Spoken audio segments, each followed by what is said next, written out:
Hey everyone, and welcome. While a lot of the world is dealing with some pretty tough economic headwinds, there's this incredible story of growth and really smart reinvention happening in a place you might not expect: Thailand's retail sector. So let's jump right into this and figure out what's going on. Right, so that's the big question, isn't it? While everyone else is kind of pulling back, Thai retail seems to have its foot on the gas. How is that possible? What's their secret? Okay, just look at this number for a second. 18%. That's the projected annual earnings growth for Thai retail all the way through 2026. I mean, a number like that isn't just a fluke, right? That's a sign that something fundamental is changing. And you can bet the folks in finance are sitting up and paying attention. The consensus from analysts is a major vote of confidence. They're rating the entire sector overweight. So what does overweight even mean? Well, think of it as Wall Street jargon for, hey, pay attention, this is a hot spot. It's their way of saying they fully expect these companies to do better than the market as a whole. It's a really big deal. And here's where it gets really interesting. Look at the valuation. The price-to-earnings ratio, which is just a fancy way of measuring if something is a good deal, is expected to be way lower than it used to be, even with all this crazy growth. It's almost like finding a high-performance race car on sale. So how is this all happening? Let's get into the mechanics and really unpack what's powering this incredible rebound. This whole boom really comes down to three key things working together. First, they're simply building more stores. Second, the stores they already have are selling more stuff. And third, they're making more profit on everything they sell. It's this powerful triple threat combo that's just firing on all cylinders. And this point right here just shows you how incredibly resilient they've been. I mean, think about it. During the peak of the pandemic, when retail in most of the world was just falling off a cliff, store expansion in Thailand barely even slowed down. And now, it's hitting an even higher gear. But this isn't just about bouncing back. It's about totally reinventing the game.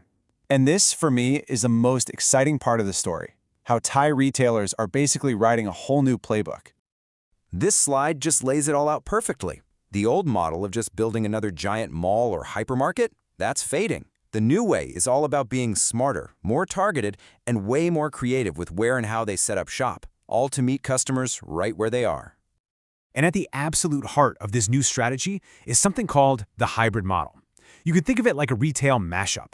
They're combining different kinds of stores, say a wholesale club with a regular shopping mall, to create these destinations that pull in way more people and are just cheaper to run. Okay, so who are the masterminds actually doing all this? Let's take a look at the companies on the ground that are turning these cool ideas into reality. All right, first up is a name you absolutely cannot miss in Thailand: CPAL. These are the folks behind the thousands of 7-Eleven stores that are, and this is no exaggeration, a central part of daily life there. But check this out. They're not just cookie-cutter stores anymore. Their new strategy is to build these bigger, standalone 7-Elevens that even have their own parking. It sounds so simple, right? But it's a total game changer, turning a quick in-and-out stop into a real shopping destination. And here are two perfect examples of that hybrid model we were talking about. You've got CPAX, who took a struggling hypermarket, plopped a wholesale store inside, and boom, mall traffic shot up. Then you have CRC, pairing a new food business with their home improvement stores, creating these awesome one-stop hubs for shoppers. Now for a story about thinking way outside the box. This isn't your usual mall operator. We're talking about MC Group, a brand famous for its jeans. Okay, this is just brilliant. Seriously. MC Group spotted all these little underused shops at gas stations and had an idea. They turned them into McOutlets. And instead of just jeans, they focused on other high-profit items. The result? Sales per store went through the roof, their rent was lower, and they capped into this massive new audience of people on the move. So, when you put all these pieces together, the strong growth, the smart prices, and these wild innovations, what does it all tell us about the future of retail in Thailand? And here's maybe the most important takeaway of all. This growth is real. It's built on solid, smart business strategies. This means it's sustainable, not just some temporary boost from a government program. Now, having said that, there is a potential wild card waiting in the wings. It's this digital wallet policy, a huge proposed cash handout to millions of Thais.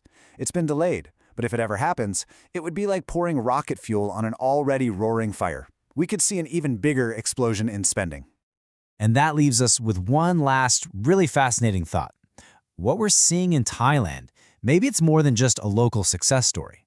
With this focus on hybrid models, on ultimate convenience, and on such creative uses of space, you have to ask, is Thailand actually writing the new playbook for the future of retail that the rest of the world will soon be following?